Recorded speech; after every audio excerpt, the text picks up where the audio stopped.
ዛሬ እንግዲህ ስለ መዳም ቅመሞች አንዳንድ ነገር እንላለን ማለት ነው። ባይዘው መቼም የኛ ጉድ ቢወራ ያልቅምና በየጊዜው የሚሰማው ነገር ሁሉ አጃይብ የሚያስብል ነገር ሰምተናል ማለት ነው። እሱም እንግዲህ የት ነው ወዴት ነው ካላችሁ ሀቢባ ቤት የሚመጡ የመዳም ቅመሞች በጣም በቃ እንደው አጃይብ ያስብላልና አንዲት እህታችን እንግዲህ ከባባ ፍቅር ያዘኝ የምትል እህታችን ባይዘወይ ያው ቪዲዮ ስለማይቻል ቪዲዮን አላስገባውትም ማለት ነው።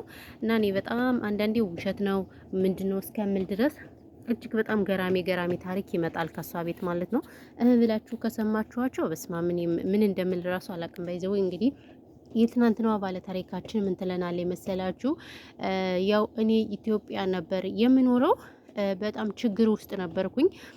ገንዘብም የለኝም ምንም የለኝም። የሶስት ልጆች እናት ነኝ እና ሶስት ልጆችን የማሳድግ ብቻዬን ነው። ባሌ ጋር ተለያይቻለሁ ምናምን ብላ ሳውዲ አረቢያ እንግዲህ አንድ ሽማግሌ አግብታ በቤት ሰራተኝነትም በሚስትነትም በ1000 ሪያል ተቀጥራ ትሰራለች ማለት ነው። ሰውየው በጣም እጅግ እድሜያቸው የሄደ ግዙፍ ሽማግሌ ናቸው ማለት ነው። ባይዘዌ ከእንደዚህ አይነት ነገር ይሰውራል። እውነት ለመናገር እኔ ይቅርታ አድርጉልኝና ማለት ነው አረብ ሀገር ላይ አይደለም አግብቼ ልቀመጥ ለመስራት ራሱን ያን ያህል ብዙም እንትን አይደለሁኝም በእውነቱ ከሆነ ማለት ነው። በእውነቱ ከሆነ ምክንያቱም ሁሉ ነገራችን የኢትዮጵያውያን በብዙ ነገር የታደልን እውነት ለመናገር ያው አሁን እንደምታውቁት ሀገራችን አሁን ጦርነት ምናምን ስላለ ሀገራችን ያው ያስጠላል ያለው ነገር ስራም የለም ምናምን ወጣቱም ተምሮ ስራ እየያዘ አይደለም ምናምን እሱ ካልሆነ በስተቀር ኢትዮጵያ ማንም ቢሆን የትም ሀገር ቢጨመቅ ምንም ቢሆን እንደ ኢትዮጵያ አይነት ሀገር የለም። ይቅርታ አድርጉልኝና ጋይስ ማለት ነው። እኔ ኢትዮጵያን በጣም ነው የምወዳት በጣም ከምነግራችሁ በላይ ማለት ነው። ስለዚህ እኔ የፈለገው ነገር ብቸገር የፈለገው ነገር ባጣ ሽማግሌ አግቼ አልቀመጥም። አነዘው ሜሪላ ሀገር ዜጋ ነጭ ዜጋ ባይዘው ስራ ችግር የለውም። አሁን እቺ ልጅ ለስራ ብቻ ከሆነ 1000 ሪያል ተቀጥራ ችግር የለውም። ግን አለችሳ ለሚስትነት አስባችሁታል?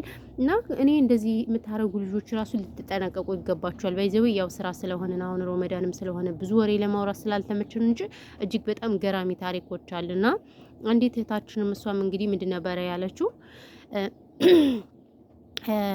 በቀደም ለታ ነው 20 ምናምን አመቷ ነው። ቤሩት 20 ምናምን አመት ተቀምጣለች እና ያገባችሁ የቤሩት ሀገር ሰው ነው ያገባችሁ ሀበሻ ላይ አይደለ ያኔ ማለት ነው። እና እሱን አግብታ እንግዲህ 3 ልጆች ወልዳ ትኖራለች 20 ምናምን አመቷ።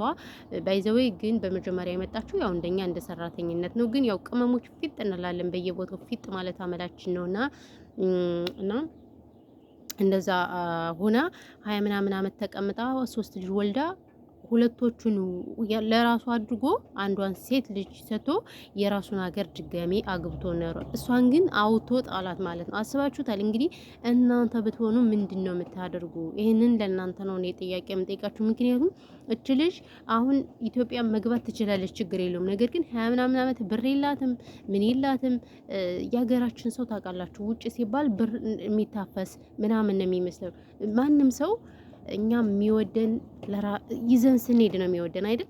ሁሉም ጓደኛ ትሉት ወንድ ትሉት ባል ትሉት ዘመድ ትሉት ገለመሌ ሲኖራችሁ ብቻ ነው ማንም የሚወዳችሁ። ይሄንን እየመረራችሁ ቢሆን ዋጡት። ሀቅ ነው፣ እውነት ነው የተናገርኩት። ከሌለን ማንም እኛን ቼክ የሚያደርገን የለም። ስለዚህ እኔ ችልሽ በጣም ነው ያሳዘነችኝ እውነት ለመናገር። ምክንያቱም ይሄን 20 ምናምን አመት አርፋ ብትሰራ ምንም እኮ አልተጠቀመችበትም። ወይ ከልጆቹ አልሆነች ወይንም ከሰውየው አልሆነ ወይ ከብር አልሆነች። አያችሁ 3 ጉዳት ነች የተጎዳችሁ። ስለዚህ እንግዲህ ምን አይነት ሃይምሮ ጭንቀት እንደሚይዛት እንግዲህ እግዚአብሔር ይሆናት። እኛ በትንሽ ነገር ነርበስ ነው ምን ሆነው ቶሎ ብለን በቃ ትዕግስት የሚባል የለንም። ምንም ማገናዘብ የሚባል የለብንም። በቃ በተለያየ ነገር ቶሎ ነው በቃ ነርበስ ምን ሆነው እና እኔ በጣም ነው የገረመኝ እውነት ለመናገር። ያው ስራ ስለምንሆን ምናምን አሁን ሮመዳን ስለሆነ እንጂ በጣም እጅግ ያው ገራሚ ታሪኮችን ነው የምንሰማው እውነት ለመናገር ከምሬ ነው የምላችሁ ሰው እና እኔ በጣም ነው ያዘንኩት፣ በጣም ነው የተሰማኝ። ከእንደዚህ አይነት ነገር ይጠብቃችሁ። እውነት እኛ ብዙ ነገር የምንሰራቸው ነገሮች ምናምን በጣም ይገርማል። በቃ ለሰውም ለምንም የሚሰሙን የሚሰቀጥጡ ነገሮች ናቸው የምንሰማውና ከእንደዚህ አይነት ነገር እንግዲህ ከዚህ አይነት ድርጊታችን ሁላችንም ልንቆጠብ ይገባናል ብዬ ነው የማስበው። እንግዲህ እንደኔ ማለት ነው ኤቭሪባዲ ጋይስ ሶ ያለው ነገር እንግዲህ ይሄ ነው። ብቻ በጣም እኔ ገርሞኛል። እና ሸቃሊት እየተቻለች አይደለም። ሸቃሊት ጉድ እያመጣች ነው። ሸቃሊት ተይ ተይ ተይ ተይ ተይ ብትባል አረ ጉድ መቼ ልትሰማ ነው እናቴ? ከሷ የበለጠ ሰው የለም እኮ። አዎ እናማ እንግዲህ ያለው ነገር ይሄ ነው። ምንም ማድረግ አይቻልም ማለት ነው። እኔ በበኩሌ እንግዲህ እግዚአብሔር ይውላችሁ። በጣም ስማ ወልድ እናንተ እንደሚያስፋሽገኝ ስንት ስራ እያለኝ እንቅልፍ የሚለኝ ነገር እኔ ምንም ሊገባኝ አልቻለም። ጋይስ በጣም ብዙ ስራ አለኝ ግን እንቅልፍ ይለኛል። አቤት አቤት ወይኔ በላቸውና ስንቱን ስራ ቁጭ አድርጌ አሁን እንቅልፍ ምን ይሉታል በዚህ ሰዓት እንዲህ ነችና።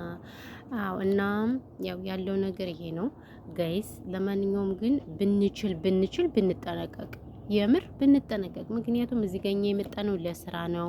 ለምንድን ነው በቃ ስራችን ሰርተን ወደ ሀገራችን እንጂ የሰው ሽማግሌ የሰው ባል ገለመሌ ተው ቅመሞች ተው። በአይጥ በበላ ደዋ ተመታ። አንዱ ባጠፋው ሁላችንም እየተረገጥን እየሰደባችሁን እያጣጥባችሁን ነውና ስለዚህ ይሄ ነገርም ይቁም ብዬ ነው የማስበው። ባይዘወይ ማለት ነው። አዎ እና ለማንኛውም እንግዲህ ያው ሮመዳንም እንግዲህ ያው ስራ ላይ ስለሆነ ጋይሶች ብዙም እንግዲህ ባናወራ የተሻለን። ይሄን ያህል ቀን ጨብጨብ አድርገን ግን ካወራን በቂ ነው። ያው ሰላም አላልኳችሁም ደግሞ ዝም ብዬ ነርቨስ ሆኜ ነው የገባሁት በችኮላ ምናምን። እዚህ ጋር መጥረጊያ አቆም ያለ አስቀምጫለሁ። አያችሁት? ቤት ለጠርግ እኮ ነው።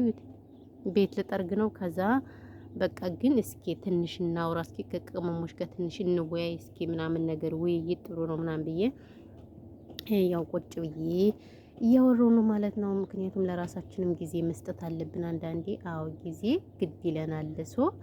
ለማንኛውም እንግዲህ በተረፈ ግን ሁላችሁም እንግዲህ ያው ሮመዳን በይዘው ሮብ 15 ቀን ይሆነናል ማለት ነው። ነገ ማክሰኞ ነው። ሮብ እናንተ ቀኑ ሯጭ ይሮጣል ቀኑ። በስመ አብ ወልድ ሮጠ ቀኑ። ያው ደስ የሚለው ደግሞ ዘንድሮም አምናም ሮመዳን ቅዝቃዜ ላይ ስለሆነ ያን ያህል ደህና ነው። ለሸቃሎች ለከዳሞች በጣም አሪፍ ነው። አዎ እውነቴን ነው የምላችሁ ለከዳሞችና ደስ ይላል። ለማንኛውም እግዚአብሔር እንግዲህ በሰላም አስጀምሮ እንዳስጀምረን በሰላም ያስጨርሰን። ያው እንደምታዩት የትኛውም ዓለም ላይ እንግዲህ ጦርነት በየቦታው ነው ያለ ማለት ነው። እንግዲህ ይህንን ጦርነት እግዚአብሔር በየቦታው በቃ ዓለም በየቦታው ጭንቅንቅናት ነው እውነት ለመናገር። ስለዚህ ይሄን ሁሉ መከራ ይሄን ሁሉ ክፉ ቀን በቃ ብሎን እንግዲህ በሰላም እንድንሄድ እኛም ከወዲሁ ምኞታችን ነው። ሀገራችንም ያው እንደምታውቁት ጦርነት ነው። ብቻ በጣም ከባድ ነው። ከባድ አዎ። እና ይሄ ነው ያለው ነገር። ሌላ ግን ምንም አልላችሁም ጋይሶችዬ። በተረፈ ቪዲዮን ተው ከፍታችሁ ይሉኝ ተው ቪዲዮ ክፈቱና አይውልኝ ማለት ነው። ምክንያቱም ሰዓት ይስጠኝ ሞኔታይዜሽን ላድርገው ይሄን ቻናል ኢትዮጵያ ሳልገባ ሞኒ ባረገው አቤት እንዴት ደስ እንደሚለኝ። እና ያለው ነገር ይሄ ነው የኔ ውዶች፣ የኔ ምርጦች፣ ምርጦች። በተረፈ ግን ሁላችሁንም ከልብ ነው የምናመሰግነው። ፈጣሪ ሀገራችን ኢትዮጵያን ሰላም ያርግልን። ጦርነት በቃ ይበለን። ሀገራችን ብዙ ነገር ሀገራችን ሁሉ ነገራችን ናት ለኛ። ሀገራችን እናታችን እህታችን ሁሉ ዘውዳችን ናት እና ስለዚህ ኢትዮጵያንም ሰላም ያደርግልኝ። መላው ዓለምንም አሁን እንደምታውቁት በጣም በሚያሳዝን ሁኔታ ህዝብ ጭንቅንቅ ላይ ነው ምናምን ጦርነት በቃ በየቦታው በጣም በሚያስጠላ ሁኔታ ነው እና ይሄንንም ይሁን በቃ ይበለንነት ለመናገር እኛም እኮ ተጨንቀን ሞተን ጎበዝ እዚህ ሀገራችን እዚህ የሰው ሀገርኛ በስንቱ እንጨነቅ። ፈጣሪ ያለሽ በቃ ነርበስ ሆነን እኮ እንደው ጸበል ከሌለበት ዘመድ ከሌለበት ሀገር ሆነን በብዙ ነገር ተጨንቀናል። እኛም በብዙ ነገር ተጨንቀናል። ዓለምን በብዙ ነገር ተጨንቃለች። ስለዚህ ከዚህ አይነት መከራና ስቃይ በቃ ይበለን ብዬ ነው የማስበው የእውነት። በዚህ በጾም ምድር እንግዲህ ጾም ነው እንደምታውቁት የመላው ሙስሊሞችም ክርስቲያኖች። ነገር ግን በየትኛውም ዓለም ዳርቻ ላይ እንደምታውቁት እጅግ በበርካታዎች ብቻ በጣም ከባድ ነው። እንደው ከምናወራው በላይና ከምንለው በላይ ነው እና ፈጣሪ በቃ ይበለን። በተረፈ ግን በሌላ ቪዲዮ እመጣላችኋለሁ። ሰላማችሁ ብዝት ትረፍረፍ ይበልልኝ ውዶችዬ። አዎ